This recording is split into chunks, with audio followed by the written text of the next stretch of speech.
So we're going to be looking at reaction rates. Reaction rate is a change in concentration of a reactant or product per unit time.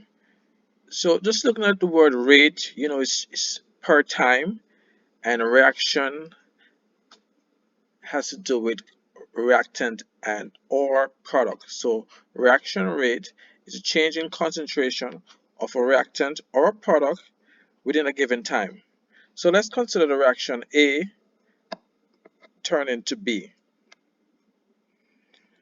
So A would be the reactant and B would be the product. So we're going to start with a lot of A, and as with time progress, we're going to get B. So the reaction rate can be determined using this expression. Rate is equal to minus delta concentration of A over delta T. The delta represents the change, and the square bracket represents the concentration. So we have a negative sign here. This is because we are losing reactant. So we're starting out with a lot of reactant, and as the reaction proceeds, we are getting less reactant. So we are losing reactant. So reaction rate is going to be negative with respect to A, whereas with the product B is going to be positive because we're going to increase the amount of B as time progresses.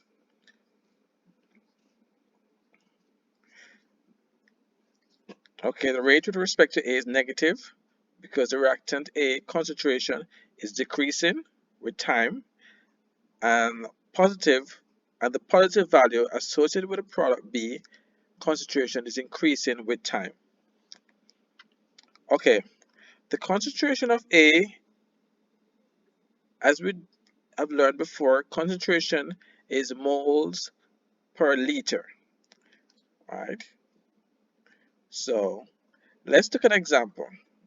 We're going to look at the common reaction of a popular reaction, the Haber process. So we have nitrogen gas reacting with hydrogen gas to produce ammonia.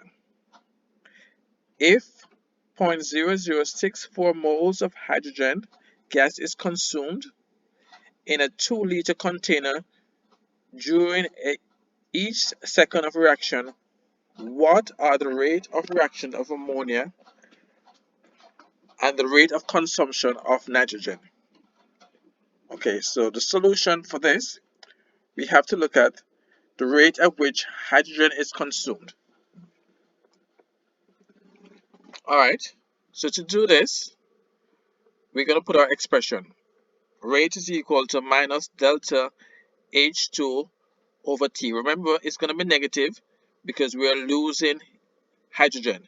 If you go back to the reaction, hydrogen, we're going to start with nitrogen and hydrogen. We're going to lose hydrogen, and then we're going to gain ammonia. So reaction rate with respect to nitrogen and with respect to hydrogen will always be negative because these are reactant. And with respect to ammonia, which is the product, will be positive.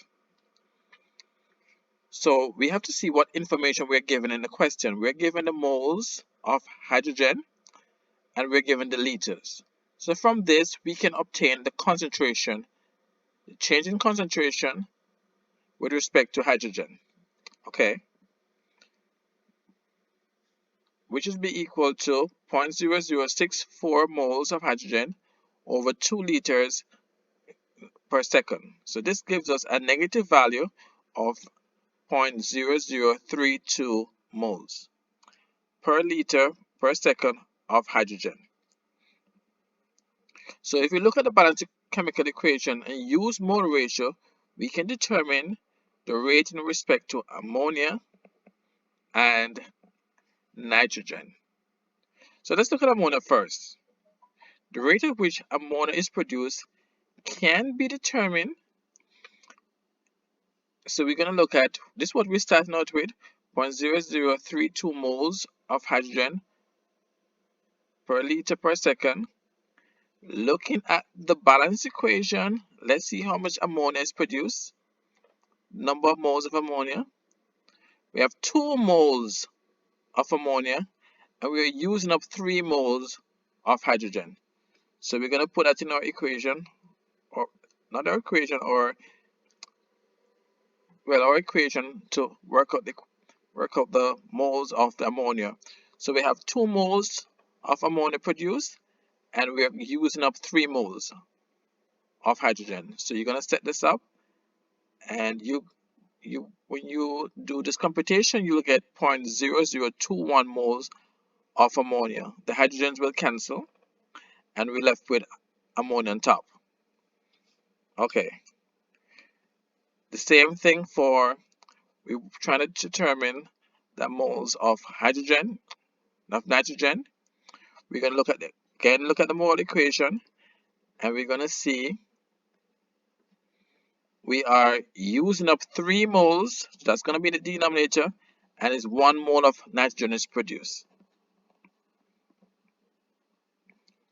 So we have 1 mole of nitrogen divided by 3 moles of hydrogen, and we're going to obtain 0.0011 mole. Now this is a negative sign. It is negative because we are losing nitrogen. It's a reactant. And this is positive because we are gaining ammonia. So this is how you determine the rate of a reactant or a product.